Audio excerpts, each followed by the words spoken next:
We are now ready to look to the console and bring up our master fader to 0 and to turn up our monitor level for our monitors to a position that we're accustomed to monitoring at.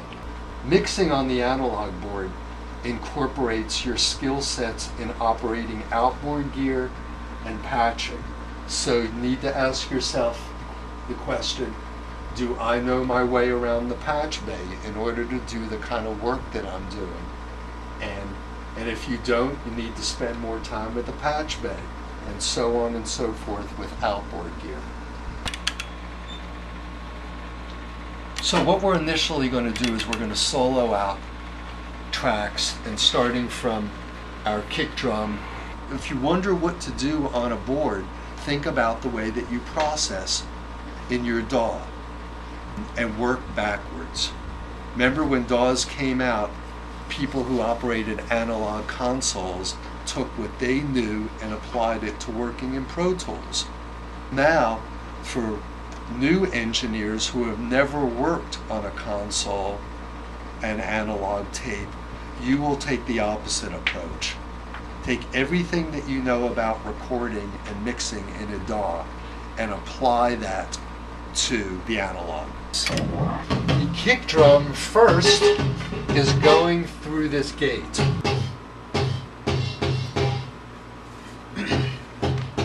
The next thing we're going to do is we're going to send the gate to this equalizer. Notice we are not doing any EQing, we're just changing the gain.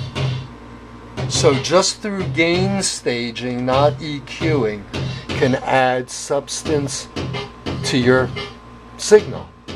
Then we're coming over here to this compressor. Now we could hear that compression. We see our input level, so we could turn this down, and that changes our input level, and that changes our compression. Then we change to output, and we could do our makeup gain right there. So how did I patch this in? I took first tape output of track 9, which has the kick, and I put that through the gate. I took the output of the gate and plugged it into track number 9, line in.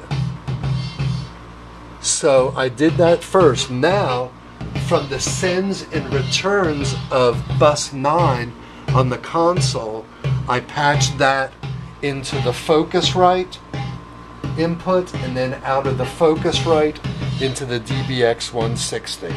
And then I patched the output of the DBX160 into the return of number 9.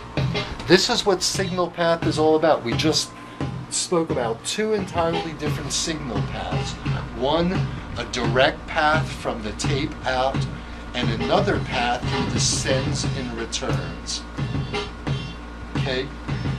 So there's more than one way to work with a signal. In Pro Tools, we generally have to duplicate a track to create two different types of tracks, so we can EQ them or compress them differently to blend them with one another.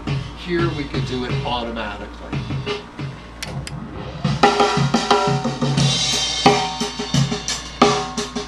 So that's the top of this snare. I'm rolling off some low N here, and I'm not adding any frequency. Our process of EQing is a subtractive process.